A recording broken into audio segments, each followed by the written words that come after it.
Bugün işten tez çıxacam. Siz də gəlin gün olsa gedərik şəhərə gəzməyə, yaxşı? Hə, düz deyirsən. Yayda heç yana getmədik. Arada bir uşaqları harasa çıxardaq. Darıxmasınlar. Ata, yay tətili qurtardı Eji. Biz elə indi gedirik gəzməyə. Vaxt olmur da ona görə. Bugün gedəcəyəm, ona rahat olma.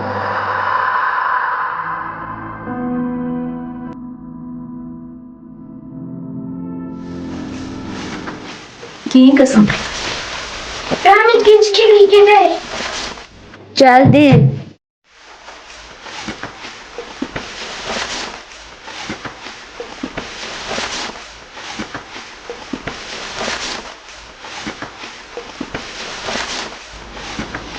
Vay, ehtiyatlı gedin ha.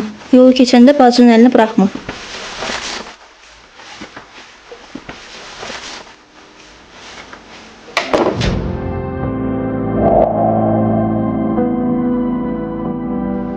Uşağı da həvəsləndirdin. Necə gələcək? Maaşını götürə biləcəksən ki? Yox, maaş köçməz bugün, inanmıram. Götürərəm də borca uşaqların birindən. Eybi yox. Tək ki, problemimiz pul olsun. Allah başqa dərd verməsin əsas. Amin inşallah. Pul boş şeydir. Qalanları düzələr.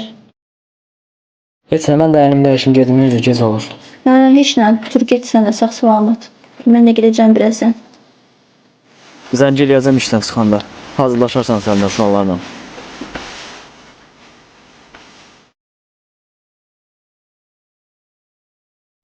Mən də evdən çıxdım, abi işə gedirəm. Elə ona görə yığmışdım səni. Dedim imkan varsa sən mənə pul atardın, mən bugün uşaqları aparardım da, söz vermişəm. İndi sabaha da götürməliyəm sabaha götürməliyəm maaşı.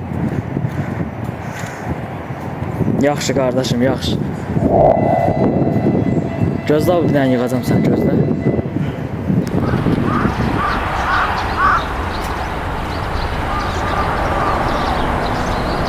Sabahınız xeyir qardaşım. Nə olub burada? Niyə yığışıb cəmaat? Heç xeyir deyil. Maşın adam vurub, öldürüb. Nə danışırsan? Yazıq. Hər kimdirsə Allah səbir versin yaxınlarına. Amin, amin.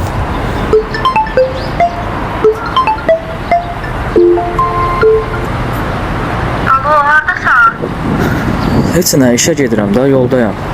Uşaqlar dərsə getməyib. Necə yəni getməyiblər? Bilmirəm, müəllimə zəng eləmişdi ki, bəs uşaqların niyə dərs göndərməmişsiniz?